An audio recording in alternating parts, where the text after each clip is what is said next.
I think we'll go to our little interview. We have an amazing interview lined up for today. We have Paul from the Irish Ghost Hunters. Paul, are you on the line? Hello, how are you? How you doing, Paul? How are you getting on? I'm not too bad, and you? Oh, I'm good. I'm good. Now, here, Good, good. here at the Republic of Lewis, like we're like subject of ghosts. We kind of take a biased opinion. We're not too sure if they exist, but then again, we wouldn't doubt it. Do you find Well, I have the same opinion as you, and I'm a ghost hunter. it? Um, that's kind of our job, I suppose, is to find out whether they do or do not exist. I have seen you. So Sorry, I have seen you working, and like you do be in the Wicklow jail, and that is the opinion you take because you have a lot of equipment which you use. yeah, it's very scientific. So tell us what equipment do you use? We use it's a vast array of equipment we use. We use EMF meters, which detect the level of electromagnetic force that is actually in the world around us. Mhm. And one of the theories related to EMF is that if a spirit is about to manifest itself, that it will draw on the energy of the electromagnetic field to draw energy and actually manifest into our world. That's one of the theories, a very scientific theory, and one that we would focus on a lot in investigations. Mm. And other equipment we use the full spectrum night vision cameras. Mhm. We use thermal imaging cameras, which can pick up heat detection, and I'm sure you've heard of cold spot Yeah. in Yeah. locations. That's a fairly common form of haunting would be a cold spot that might appear in a within a location. That's also a sign of some possible activity occurring. And then, amongst other things, we use alarm systems, which will trigger if there is activity going on as well. So it's there's a lot of gadgets. Yeah. In fairness, to you, I have seen you working before, and you do use all this equipment to like count things out and say, well, that's not a ghost. That's not a ghost. Yeah, In fairness, you don't try and hoodwink yourselves just to convince yourselves that is a ghost. Like.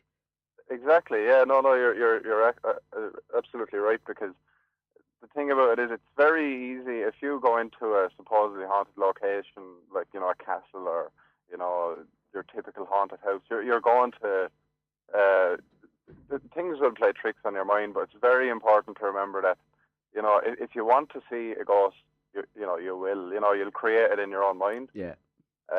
So that's why we use the equipment so that if something does happen, we can either discount it or prove that there actually is something paranormal going on. Now, I have seen you using a certain equipment. It's almost like a voice recorder, and I'm not sure if it works off white That, noise or anything like that's that. we use a number of different voice related gadgets. One in particular is your everyday dictaphone, Mhm. which will just record any voice. And the actual phenomenon is known as EVP, electronic voice phenomenon. And Mhm. if you use a dictaphone and begin to record and call out, and ask, is there a spirit present? What oftentimes happens is when you listen back to the piece of audio, there will actually be disembodied voices actually on the recording, which is very, very unusual, and it has happened to us on occasion. Yeah. And another gadget we use for that's voice related would be a PX box, Mhm. which is a small box, and it's got over 2,000 word vocabulary. And the theory with the PX box is that it will pick up the energy of a spirit that might be manifesting, and it would actually spit out words uh, related to the location or the spirit. But again, it's very scientific, but you can't rely on it for evidence either, because it is, it's the opinion of the PX box within the paranormal field is divided. But I like using it. It's very it's a handy little piece of kit. Did you not have a case once where it actually said one of your names? Did we? It could have been before my time now. Or Let me think, because I'm only with us a year, with the team a year. But we could have, yeah. I'll look into that. I'll get back to you. And Paul, we were just wondering as well with the EMP there, is that like that you have to code that down or break that down, or is it very clear on the first playback that you play that there's The EVP, yeah, yeah, no, EVP, sorry. no, that's okay. A lot of the time, you would have to actually break it down, and we'd have to clean up A lot of it using a software, computer software. Mhm. So, but sometimes on an investigation, a voice will actually be clear and won't need to be cleaned up, you know. And but a lot of the time, you would have to actually sit down and clean the stuff up and have a listen then and see, because there's lots of background hiss and noise. You know yourself. Oh, Yeah. of course, of You course. know, so it's important to try and get rid of that. If you do hear something, get rid of that background noise first. And some phrases now can be very unsettling. Oh, I'd say so. Yeah, So, yeah. Well, we've done a couple of investigations, a lot of private houses and things, and some of the EVPs we've captured have been very completely, you know, they when I listen to them, I listen to them at home at night with Mhm. headphones on my own, Quite spooky. and yeah, and very. would you play them back to the people who own the houses? Yeah, that's our job. Yeah, we 'Cause- a lot of the time, if we do find something unsettling, you know, you have to kind of think, oh, you know, I don't think I'd like to hear that in my house, but that's why they call us in. They want to know, and we have to, you know, we have to show the evidence that we find, if any. And that would lead us on to our next question, Paul. A typical scenario, would it be that someone in a house would ring you in and need you to come in and investigate, or would it? Yeah, it's very common. Yeah, we have at least 2 calls a week, which is a lot. Like, yeah, and a lot of the time these people are genuinely frightened and they need help. They need to know what's going on, because it's it's fine for us because we're ghost hunters. We're kind of, you know, we're used to it, and that's why we started to do this, is because we're interested in it. But if you have no knowledge of the paranormal, it's a very frightening thing. I'd well believe it. So yeah, and especially if it's happening in your own home. So in some cases, we have gone into houses and we have found unexplained activity, you know, that we just cannot scientifically put down to something natural in the environment. And then other houses, thankfully, we have gone in and it's been something as simple as pipes making noises. Yeah. You know, every house has character and makes noise, and it can all be proven scientifically. And I mean, when you go into a house, that's what we want to. We want to prove that there is actually nothing there, you know.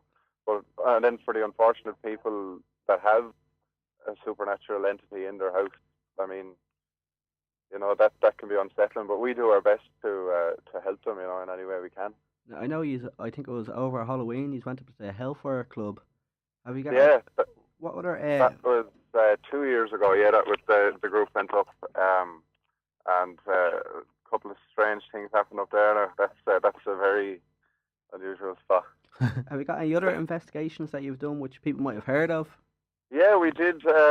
We did Leap Castle. That was last March. That was a fantastic investigation. We did it with a great team from Tipperary, TPI. Mhm. Check them out on Facebook. They're a great team, and we did a joint investigation with them. And Leap Castle it's in Offaly, and it's it's a fantastic place. And being like as I said at the start of the interview, I'm a skeptic as well, and you know, I'm still trying to find out, is there something out there? But that place has some very, very strange things going on. Charleville Castle is another great place. That's not far from Leap, Mhm. and that's it's in Tullamore.